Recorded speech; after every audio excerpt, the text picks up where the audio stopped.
What is up, my friends? How are you guys doing today? Thanks for stopping in and talking with me about movies for a little bit, man. And I'm always appreciative when you guys take time out of your day to hang out with me for a few minutes and listen to me talk about movies. Listen to me tell you about the new and fascinating things I have discovered while watching movies. But anyway, guys, today, before we get started, hit that like and subscribe button for me. That way you can get any kind of notifications when I'm talking about something interesting, maybe that you might find interesting, you know. So anyway, guys, today we're going to be talking about a movie from 2024 directed by Mr. Robert Eggers. All right, he's directed The Northman, Witch, couple other things. Oh, The Lighthouse, that's a good one. He's directed some pretty interesting films. He has a very unique style, very visual style, but I love his style. I've liked all of his movies that I've watched. So, but today we're going to be talking about his recent release, just dropped in theaters, Nosferatu. Okay, guys, so, I mean, you know, if you don't know who Nosferatu is, he's basically Dracula. He's Dracula by a different name, by Count Orlok, but it's basically, he is Bram Stoker's Dracula. And Nosferatu, also, if you don't know who Nosferatu is, he's like a pop culture icon. You know, that bat-eared, double-fanged. I mean, to me, he looks like a walking rat. But he's a silent movie vampire, right? From like 1922, I think. But like he's been embodied a few times, right? And most people know Nosferatu from, believe it or not, SpongeBob. I mean, they've had Nosferatu on SpongeBob a little bit. They reference Nosferatu on Svengoolie as Nostalgia Feratu. Like, he's a pretty prominent figure in horror, in vampire lore, just all that kind of stuff. Like, if you don't know who Nosferatu, I mean, when you see somebody and they look like death, you know, like they're sick and they're pale and they got bags under their eyes, you're like, oh man, you look like Nosferatu, bro. Like, yeah.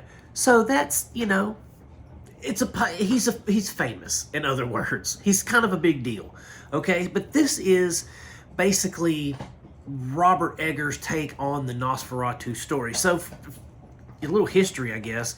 When Nosferatu came out, like, there was a big, like, almost like a custody battle between Bram Stoker's estate and Murnau, I think is his name, was the guy who made Nosferatu. So for a long time, it was kind of like lost to the ether.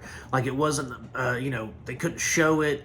You couldn't really find it anywhere, kind of thing. And then I think, don't quote me on this, but I think there was like, you know, it finally became like maybe a public domain, or you know, the legal battles were over, and so they're finally able to make a legitimate Nosferatu. Werner Herzog made a Nosferatu back in the late 70s, and it was pretty good. It was called Vampire or Vampire, whatever. It wasn't called Nosferatu, but it was basically Nosferatu.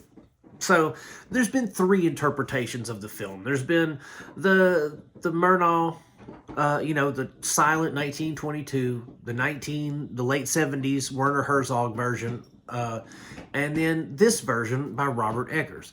Which one do I like? I'm not gonna lie. I like this one the best. I've seen all three.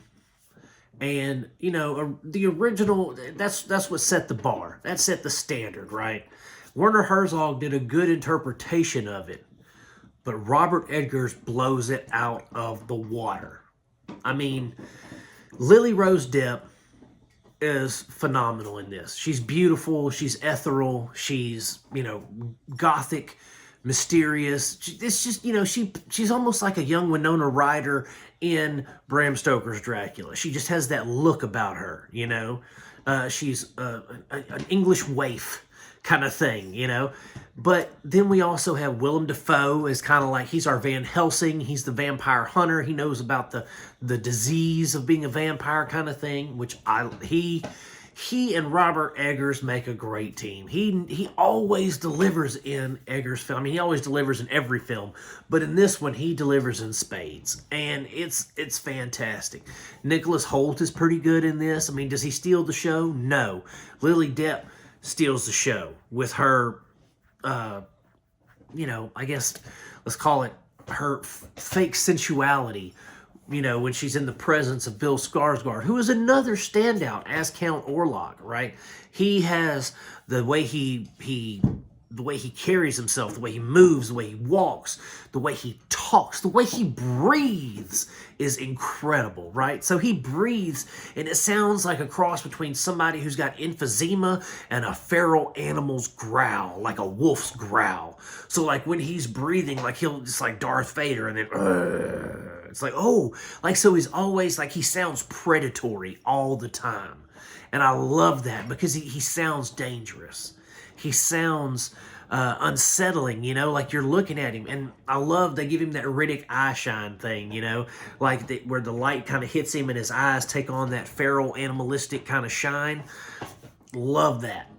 This whole film, from the aesthetics, from the set design and the production design to the costume design to the special effects, the cinematography, everything, just technically this film is sound and it is beautiful. Cinematography, score, everything works to create this masterpiece of gothic horror.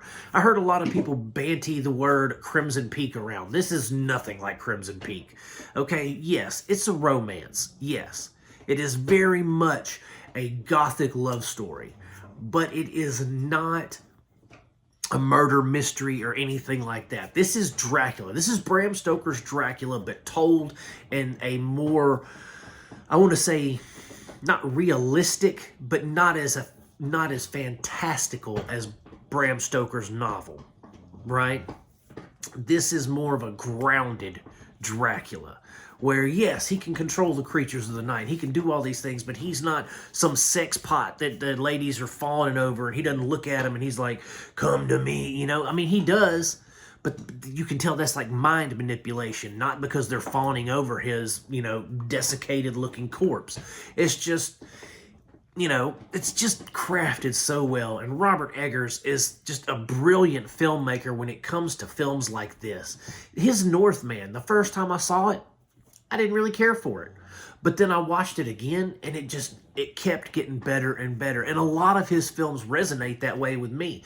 First time I watched The Witch, I was like, this is terrible. Now, Black Phillip's my boy. I love that goat. You know, like, he's one of those filmmakers that I feel like his films will stand the test of time because they take digestion. You have to let them breathe. You have to watch them, let them ruminate and marinate, and then come back and watch them again and bring that knowledge you gained back to them. And you're like, oh my goodness, yes, that's okay, it makes sense now. And so that's why I love Robert Eggers' stuff. I think he's, like I said, wonderful filmmaker. This film, if you get a chance to see it, please do. I can't wait to own a physical copy, because apparently the physical copy is going to be like the extended edition, which, you know, makes it longer. Hopefully it's more of a James Cameron special edition, extended edition, and not a like Ridley Scott special edition. So, you know, but guys, if you get a chance, go see Nosferatu. Again, everything about this movie is awesome. If you like the story of Dracula, you're going to like this. If you like Nosferatu, the character, you're going to like this. I mean, it is by far probably my favorite interpretation of Nosferatu. It's my favorite interpretation of Dracula so far. You know, I mean, we had Voyage of the Demeter, or Last Voyage of the Demeter, what, a year ago, year and a half ago, something like that. And, you know, I thought that was an excellent, you know, telling of that one chapter in the vampire, or in the Dracula novel. But, you know, this has everything that you would want out of that. So that's it for Nosferatu, guys. This is going to get 2 big thumbs up. You got to go see it in theaters. If you get a chance, definitely do that. If not, you got to see it at some point. It's definitely well worth your time. But that's it, guys. Thank you so much for watching. If you haven't already, hit that like and subscribe button, and I am going to keep making them. Thank you, by the way, for hanging in there with me and watching this whole thing. But I'm going to keep making them as long as you guys keep watching them. Peace out, my friends. God bless you, and I will see you next time.